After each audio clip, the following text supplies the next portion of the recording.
الحمد لله نحمده ونستعينه ونستغفره ونؤمن به ونتوكل عليه ونعوذ بالله من شرور أنفسنا ومن سيئات أعمالنا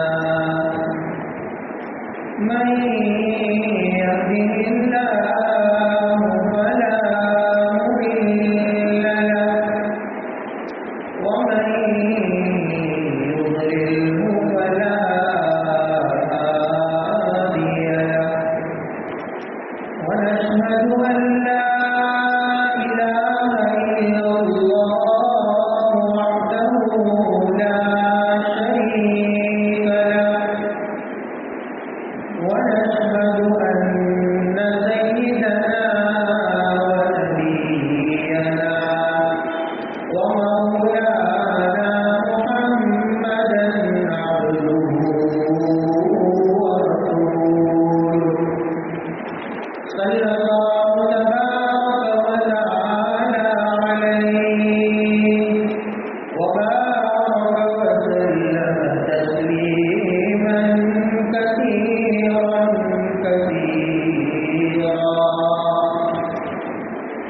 أما بعد فقد قال الله تبارك وتعالى فأعوذ بالله من الشيطان الرجيم بسم الله الرحمن الرحيم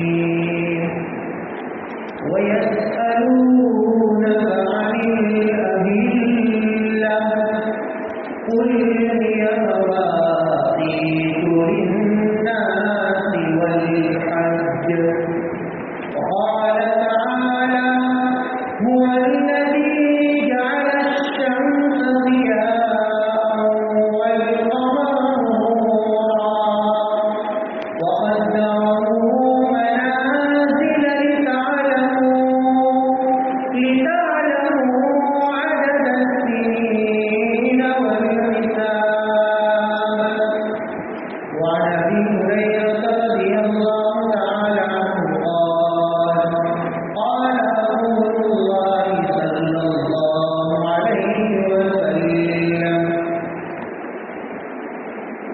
شهر الصيام بعد رمضان شهر الله المحرم وأفضل الصلاة بعد الفريضة صلاة الليل أو كما قال عليه الصلاة والتسليم صدق الله العظيم وصدق رسوله النبي الكريم ونحن على ذلك لمن الشاهدين والشاكرين والحمد لله رب العالمين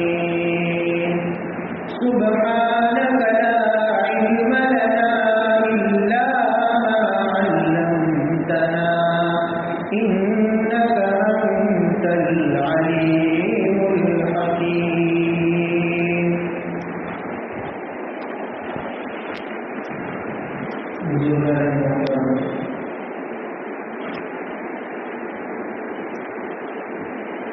اور جس دن سے گزر رہے ہیں یہ اسلامی کیلنڈر کا نئے سال کا آغاز ہو چکا ہے اور اسلامی سال کے سب سے پہلے دن سے ہم گزر رہے ہیں.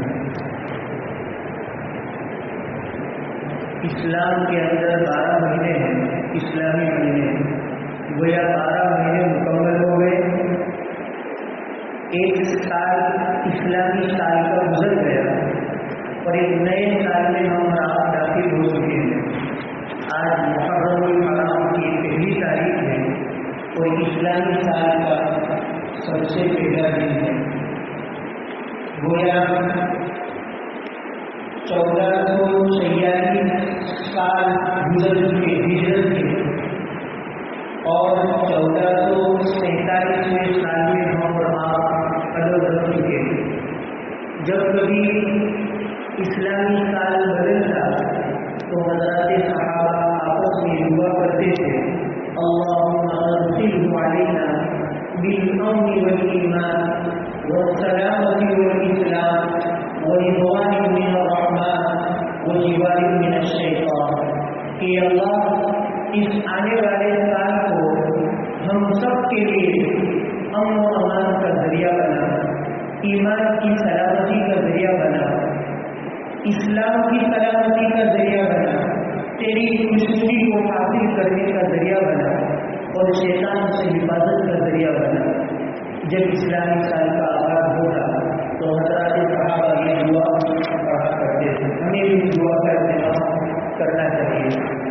عام طور پر دنیا کے اندر مغربی افکار و نظریات کا اس قدر غلبہ ہے، مغربیت اس قدر غالبہ رکھتی ہے کہ اسلامی سال آتا ہے اور جاتا ہے، اسلامی مہینہ آتا ہے اور جاتا ہے، اس کا بھی مسلمانوں کو احساس نہیں ہوتا. بلکہ نیو ایئر انگریزی مہینہ آتا ہے اور جاتا ہے تو مسلمانوں کو پتہ چلتا ہے. انگریزی سال ختم ہوتا ہے 2025 26 یہ سب معلوم چلتا ہے، لیکن اسلامی سال کب آتا ہے، کب جاتا ہے، کون سا مہینہ ہے، کون سی تاریخ ہے، مسلمانوں کے دیندار لوگ بھی اس سے دور ہیں. کیوں؟ اس لیے کہ ہم مغربی افکار کے اس قدر پابند ہو چکے ہیں کہ ہم نے اسلامی سال کو، اسلامی مہینے کو بھلا دیا. کئی ایک لوگ آپ کو ایسے لیے کہ آپ کو پوچھو کہ ہجرت کے کتنے سال ہوئے، سن ہجری کا مطلب کیا ہوتا ہے؟ 1446 سال آپ علیہ السلام نے مکہ المکرمہ کی سرزمین کو چھوڑ کر مدینہ المنورہ کی طرف ہجرت کی. اس کے 1446 سال مکمل ہو چکے. یہ ہجرت کا مطلب ہے. اور ہم اور آپ آج جس دن سے گزر رہے ہیں یہ 1443واں سال اور ان کا پہلا دن. گویا سن ہجری کے سن ہجری 1442 1443 اس کا کیا مطلب؟ اس کا یہی مطلب ہے کہ نبی کریم صلی اللہ علیہ وسلم نے جب مکہ کو چھوڑ کر مدینہ کی طرف ہجرت کی وہ پہلی سن ہجری، وہ سب سے پہلی سن ہجری. اس لیے ہمیں یہ معلوم ہونا چاہیے کہ یہود محرم الحرام ہے، محرم الحرام کا مہینہ ہے اور اس کی پہلی تاریخ ہے اور 1443 کے اندر ہم اور آپ قدم رکھ چکے ہیں. ہمیں ہماری تاریخ سے واقفیت ہونی چاہیے. آج کل واقفیت نہ ہونے کی بنیادی وجہ یہ ہے ہم ہمارے حساب و کتاب میں شمسی انگریزی کیلنڈر کو جو درجہ دیتے ہیں وہ درجہ اسلامی کیلنڈر کو نہیں دیتے. حالانکہ ہمارے اسلامی تمام تر احکام کا دار و مدار اسلامی کیلنڈر پر، قمری کیلنڈر پر. ہم چاند کو دیکھ کر مہینے کی تبدیلی کا فیصلہ کرتے ہیں. ہمارے یہاں چاند کی تبدیلی سے مہینہ بدلتا ہے. چاند نہ نظر آئے تو مہینہ نہیں بدلتا. چاہے حج کا مسئلہ ہو، چاہے عزت کا مسئلہ ہو، چاہے نان و نفع کا مسئلہ ہو، چاہے زکوٰۃ کے اندر سال کے مکمل ہونے نہ ہونے کا مسئلہ ہو، سب کا دار و مدار اسلامی اور قمری کیلنڈر پر کہ چاند کو دیکھ کر فیصلہ کیا جائے گا کہ چاند اگر نظر آیا تو مہینہ بدل گیا اور چاند نظر نہیں آیا تو مہینہ نہ بدلا. پھر آئندہ کل چاہے چاند نظر آئے کہ نہ آئے بہر صورت وہ مہینہ کو بدل جائے گا. اسی لیے قرآن کریم نے حضرات صحابہ کے 14 سوالات کا تذکرہ کیا کہ صحابہ نے نبی کریم صلی اللہ علیہ وسلم سے جو سوال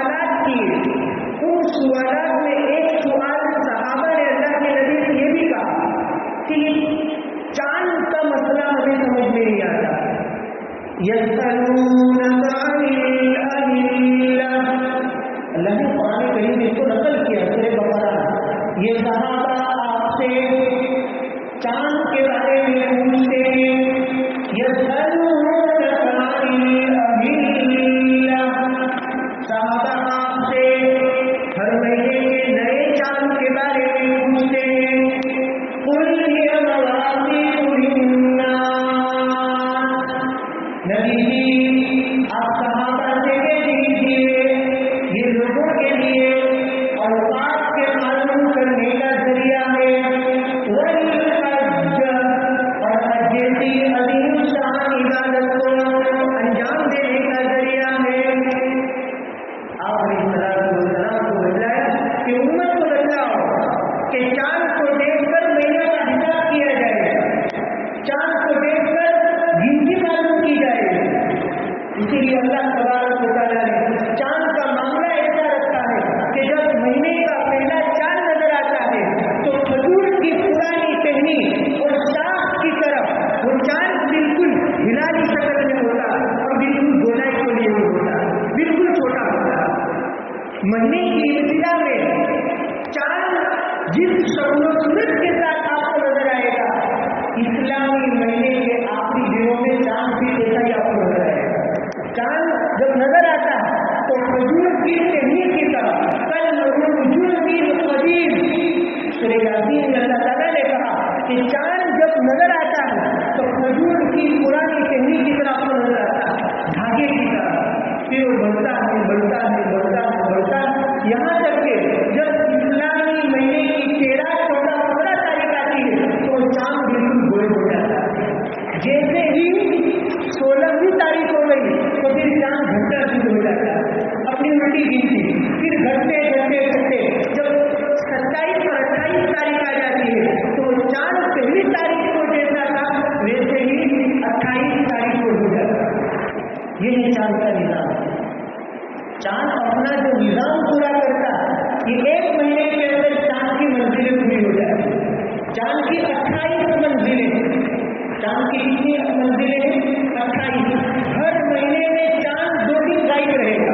ہر مہینے کوئی بھی مہینہ ہوگا ہر مہینے میں چاند 2 دن غائب رہے گا کیونکہ چاند کی اپنی منزلیں کتنی ہیں؟ 28. تو چاند اپنی منزل کا دورہ 28 دن میں پورا کرتا. اور سورج کی منزلیں کتنی ہیں؟ سورج کی منزلیں 365 ہیں. سورج اپنی منزل کو جو پورا کرتا ہے وہ 365 دن کے اندر پورا کرتا ہے. اللہ تبارک و تعالیٰ عجیب و غریب نظام ہے.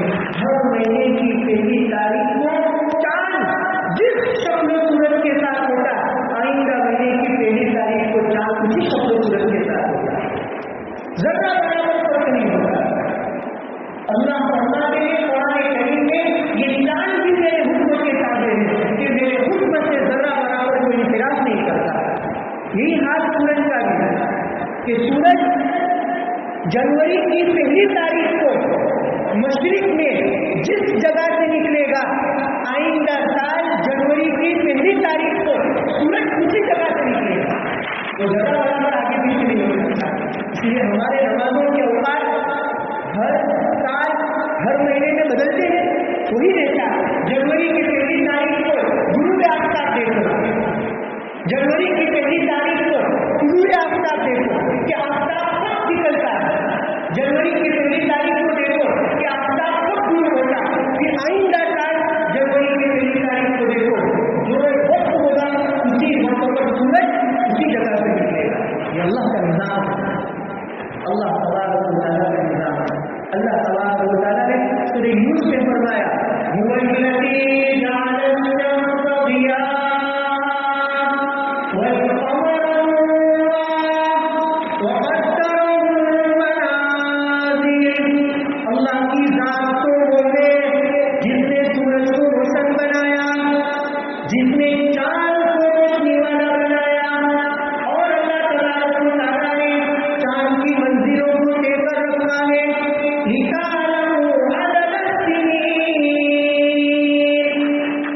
تاکہ تم سالوں کی گنتی کو معلوم کر سکو.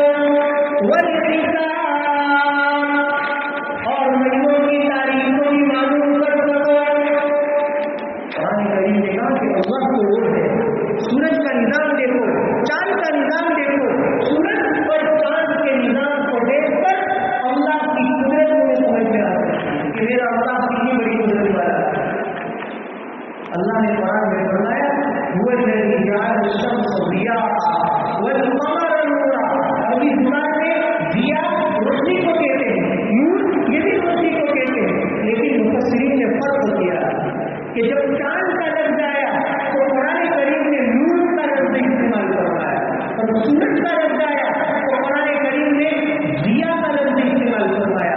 ضیا اور نور میں فرق ہے.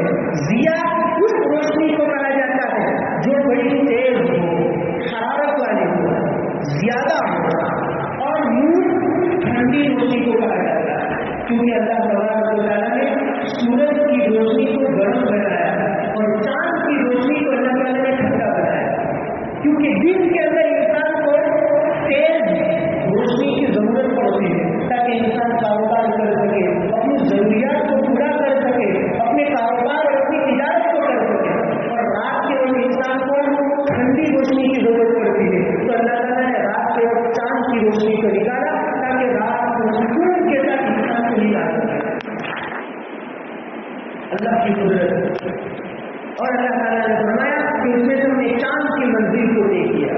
اس لیے ہر مسلمان کے لیے، ہر بستی کے اندر مسلمانوں کا ایک قافلہ اور ایک جماعت ایسی ہونی چاہیے جو سال کے شروع میں، سال کے آخر میں، اسی طرح مہینے کے شروع میں اور مہینے کے آخر میں چاند کے دیکھنے کا اہتمام کرے.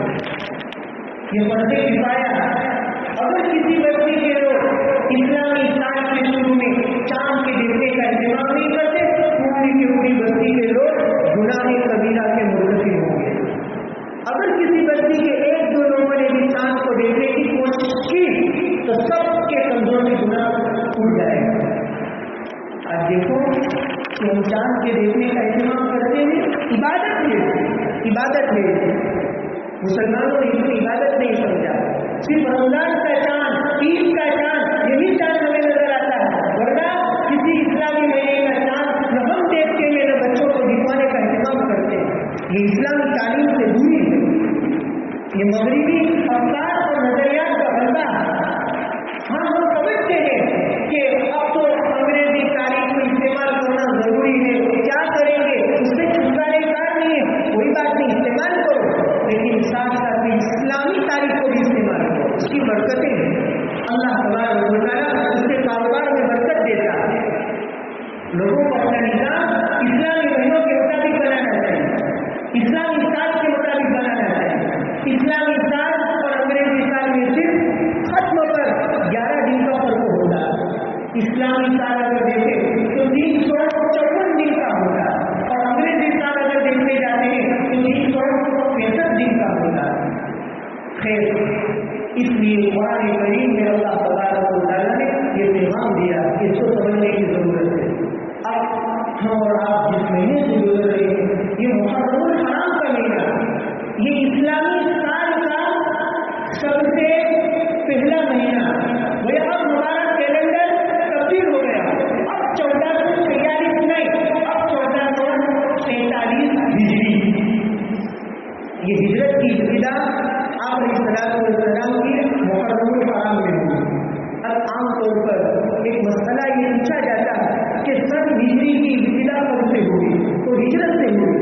دراصل حضرت ابو موسیٰ اشعری رضی اللہ تعالیٰ نے حضرت عمر رضی اللہ تعالیٰ کو یمن سے خط لکھا کہ عمر، آپ نے مجھے ایک خط بھیجا، اس خط میں تاریخ نہیں لکھی ہوئی، مہینہ لکھا ہوا، کون سا سال، کون سا مہینہ تو لکھا ہوا لیکن کون سا سال، کون سی تاریخ یہ لکھا ہوا نہیں ہے. آپ کو اس سلسلے میں غور کرنا چاہیے. حضرت عمر رضی اللہ تعالیٰ کے پاس جب خط آیا، حضرت عمر نے اس خط کو دیکھا کہ ابو موسیٰ اشعری کا خط آیا. ابو موسیٰ اشعری رضی اللہ تعالیٰ کو پوچھ رہے ہیں کہ کون سا سال، ہمارا سال تو دیکھتے نہیں. حضرت عمر رضی اللہ تعالیٰ نے بڑے بڑے جلیل القدر صحابہ کو جمع کیا، حضرت علی کو، حضرت عثمان کو، بڑے بڑے صحابہ جمع ہو گئے. تو سب سے پہلے حضرت عمر رضی اللہ تعالیٰ کے دل میں یہ خیال پیدا ہوا. حضرت ابو موسیٰ اشعری رضی اللہ تعالیٰ کے حکم پر سارے کے سارے صحابہ کو جمع کیا کہ دیکھو ہمارے اسلامی مہینے ہوتے ہیں کہ سال کے اندر 11 مہینے ہوتے ہیں، لیکن کب سے اسلامی سال کا آغاز کیا جائے اس سلسلے میں آپ سے مشورہ لیتا کہ اب سے اسلامی سال پہلا کون سا، دوسرا کون سا، تیسرا کون سا، چوتھا کون سا. تو صحابہ کے الگ الگ رائے ہے. کسی نے کہا کہ جب سے اللہ کے نبی پیدا ہوئے وہ اسلامی سال کا پہلا سال. کسی نے کہا کہ نہیں، جب سے اللہ کے نبی کو محمد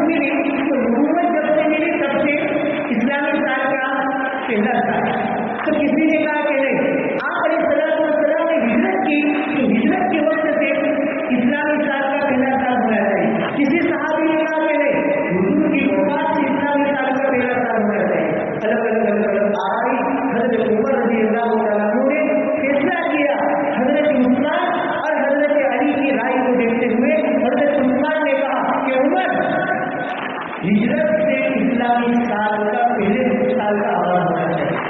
جب آپ علیہ السلام نے ہجرت کی نیت کی، مکہ کو چھوڑ کر مدینہ المنورہ جانے کا ارادہ کیا، اس وقت سے اسلامی سال کا پہلا تھا.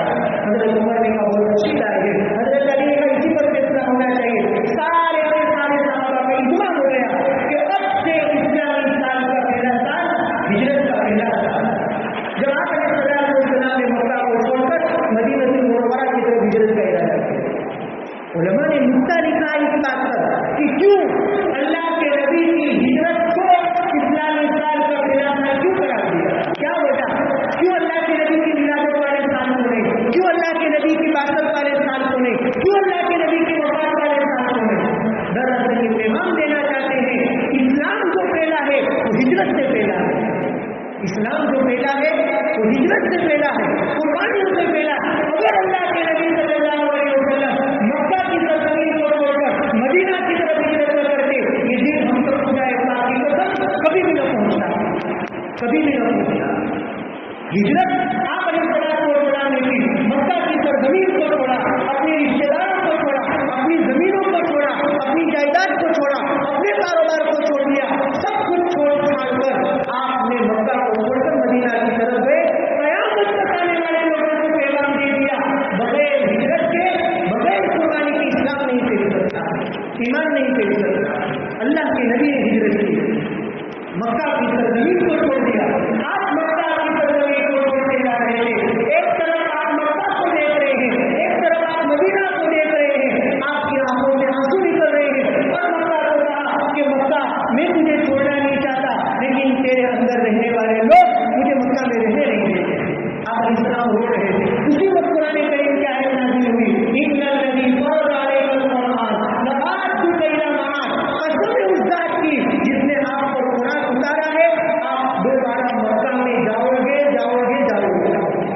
اسی وقت آپ ہجرت کر رہے ہیں، حضور سوچ رہے ہیں کہ ابھی مکہ چھوڑ رہا ہوں، قرآن کو کہتا ہے کہ آپ جائیں گے مکہ. ہوا ہجری 8 کے اندر آپ گئے مکہ کے اندر، فاتحہ شام کے اندر آپ مکہ کے اندر داخل ہوئے. تو ہجرت سے اسلامی سال کا آغاز حضرت عمر نے خود کہا کہ ہجرت ایک ایسی چیز ہے جس نے حق اور باطل کے درمیان فیصلہ کر دیا. خود کو پتا چل گیا کون مسلمان ہے کون کافر ہے. اگر جو حقیقت میں مسلمان ہوگا تو ہجرت کر جائے گا. اسی وقت مسلمانوں کا اسلام کافروں کا کفر نظر آ گیا. حضرت عمر نے خود فرمایا الہجرت فرقت بین الحق والباطل. مدینہ کو جب مدینہ المنورہ میں آئے تو مدینہ میں جا کر صحابہ کی معیشت والی قوت مضبوط ہوئی، اکانومی مسلمانوں کی مدینہ میں مضبوط ہوئی، سیاست مسلمانوں کی مدینہ میں بڑھی، عسکری قوت صحابہ کی مدینہ میں بڑھی، ایمانی قوت صحابہ کی مدینہ میں آ کر بنی، دین کا فیض مدینہ میں آ کر پہنچا، اسلام کا فیض مدینہ میں آ کر پہنچا، غزوات مدینہ میں آ کر پہنچا. مکہ میں مشکل تھا، ایمان کی دعوت دینا مشکل تھا، جہاد کرنا مشکل تھا، اللہ کے دین کو پہنچانا مشکل تھا. یہ تو مدینہ آئے تو مدینہ آ کر اللہ تعالیٰ نے میدان دیا. ایمان میں آزاد، اعمال میں آزاد، جہاد میں آزاد، غزوات میں آزاد، سیاست میں آزاد، مسلمانوں کی اکانومی آگے بڑھی. قرآن کی صحابہ تب جا کر اسلامی سیاست مدینہ کی سیاست، صحابہ کی سیاست کا پہلا دن ہجرت کا پہلا دن، صحابہ کی ایمان کا پہلا دن ہجرت کا دن. تب جا کر ایمان پھیلا اور پھر انصار اور مہاجر جمع ہو گئے اور اسلام لوگوں کے سامنے ظاہر و باطن ہو گئے. اس لیے ہر نیا آنے والا سال یہ پیغام دیتا ہے کہ ایک ہجرت تو یہ ہے کہ اپنے وطن کو چھوڑ کر دوسرے ملک میں جاؤ، جبکہ اپنے وطن میں رہتے ہوئے ایمان کو بچانا، اعمال کو بچانا، یقین والی محنت کا کرنا مشکل ہو جائے. لیکن اگر آپ اپنے شہر میں رہتے ہوئے ایمان اور اعمال پر عمل کر سکتے ہیں تو وہاں رہتے ہوئے اپنے آپ کو گناہوں سے بچانا یہ سب سے بڑی ہجرت ہے. بخاری میں ہے المہاجر من ہجر ما نهى الله عنه کہ اصل ہجرت کرنے والا وہ ہے جو ان چیزوں کو چھوڑ دے جس سے اللہ تبارک و تعالیٰ نے منع کیا. جن جن گناہوں سے اللہ تعالیٰ نے روکا ان کو چھوڑ دینا، اور جن جن طاعات کا اللہ تبارک و تعالیٰ نے کرنے کا حکم دیا ان طاعات کو بجا لانا یہ اصل ہجرت ہے. اس لیے اب اس وقت ہمارے لیے کوئی ہجرت کا مسئلہ نہیں، لیکن اصل ہجرت کیا ہے؟ اپنے آپ کو گناہوں